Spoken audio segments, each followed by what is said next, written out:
And I mean, it also, begs the conversation that was brought up a lot really during COVID too about, I think, about fighter pay and the fact that the UFC is, I would even say it's not even really arguable, the fastest growing sport in the world, in my opinion. And you're not one to obviously badmouth anyone. But I'm just curious if it amongst fighters becomes slightly a little bit of source of frustration to think like, we're one of the biggest sports in the world. We're on ESPN. We're selling pay-per-views. And like, we're out here, stressed out about survival when other sports are shut down and these guys, they're making millions at a time. Yeah. Does it, I wonder what is told to fighters about the reason why, pay isn't, I think we can all universally agree it's maybe not where it should be. And I know you're not one to badmouth UFC, and I know they've been great to you, but like, it's interesting because I also like, think about this.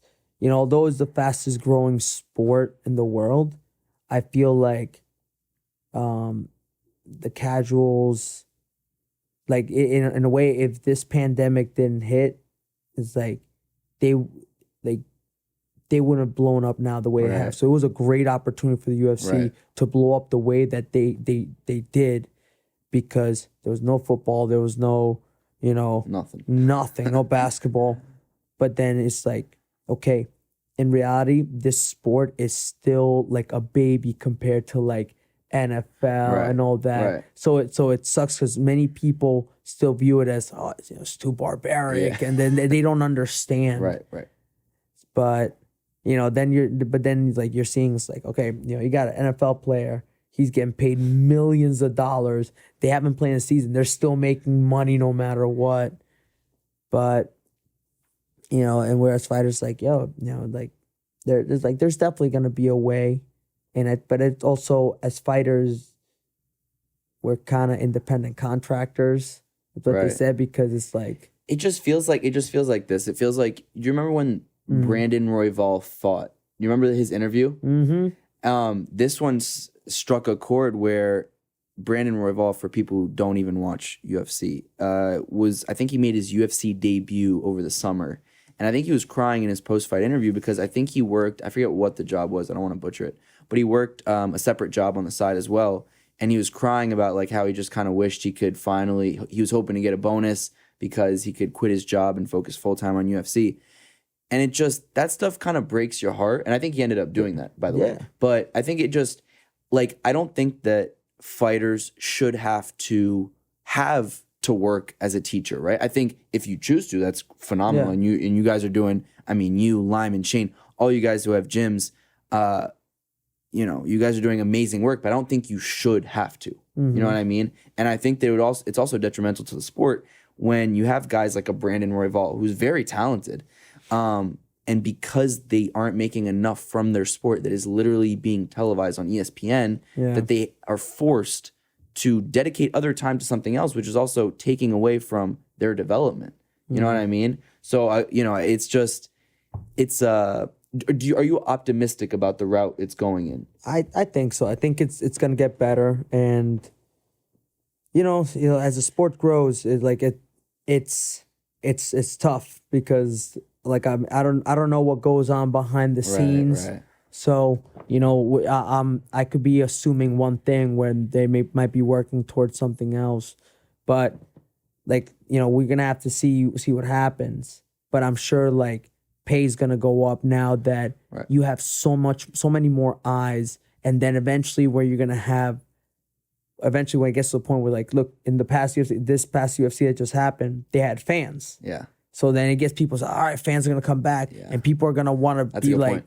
Boom, coming back. It's like, okay, we can raise so-and-so's pay in a way. So, I think it's going to go down a great route and it's going to get better as it goes.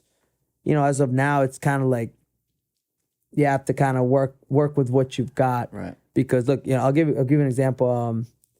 Jeff Neal, who fought Wonder Boy. He worked at a barbecue place in Texas. Like, still when I don't know, I'm not sure. Okay. But he was working at I don't know if it was Dallas Barbecue or some other barbecue spot. Yeah. and like weighing tables, and he's fighting the UFC. It's crazy. And it's crazy. And then all of a sudden, like now he's probably, at a point where he's like, yo, I don't have to work here. It's like I fought a main event and he did amazing, even though Wonder Boy won. It's like, dude, it's like you're doing it. Yeah. Yeah. So it's like people are working that separate job because also, like as fighters, if you get hurt, it's like you need to find another source of income. See that I think it shouldn't be like that. Like you shouldn't be like, fuck, I have double elbow surgery and COVID on top of that. And like in the gym. So it was like a triple whammy. But like I think that you should be able to have a double elbow surgery, or anyone who gets injured, tears their ACL, and like, I mean, MMA can be brutal and not have to worry about it. Focus on your recovery. And I think that ultimately it will get to that point. And I think that, as fight fans, I'm sure we're pushing for it. As but fighters, we all wish it could happen faster. Yeah. We'll be like, please do it. Like, please do it tomorrow.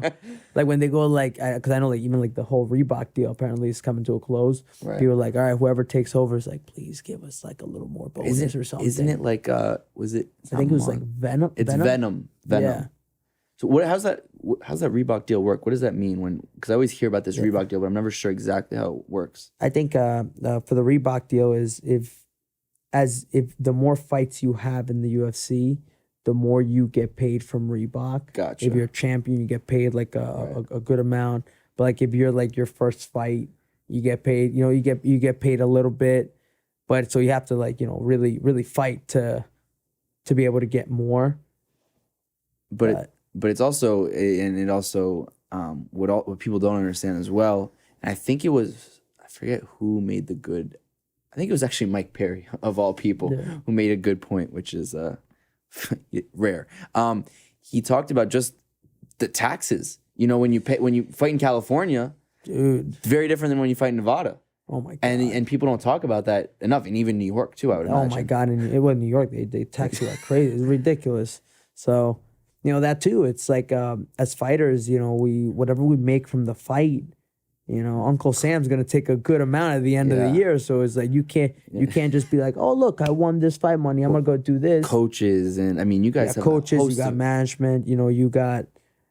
You have the taxes you get at the end of the year, any other expenses that you might have. So it's like, you have to really manage the money you make from the UFC. You can't just be like, oh snap. Yeah. Especially like, look, for first time fighters in the UFC who make their debut, they make 10 and 10. They make 10 and 10. But look, for somebody who just making 10 and 10, they'll be like, oh snap, I made 20,000. I'm gonna go buy this, and that. And next like Uncle Sam at the end of the year is like, I'm here to collect. And you're like, oh shit, I spent all the money. I know. So it's like, it's good because when you have like, look, I have my team behind me, my coaches, Tiger Schulman's, and my mentor, sorry again, Brian. He's like, look, whatever money you make from there, put it aside. Don't spend it. Save it all. Like invest it in something that's gonna be good. It's gonna be good for you. Like, because like that's what happens. People get a big paycheck and they'll be excited they have the money, and then they go on a spending spree, and then next they have nothing left. Right. So they're like, put it aside, use it for this, use it for that. And so it's like, you have to learn that the important business aspects, because you're not just fighting and I'm gonna get a paycheck and that's it. It's like, no, what are you gonna do with that paycheck? Right. How are you going to split it? What are you going to put it on?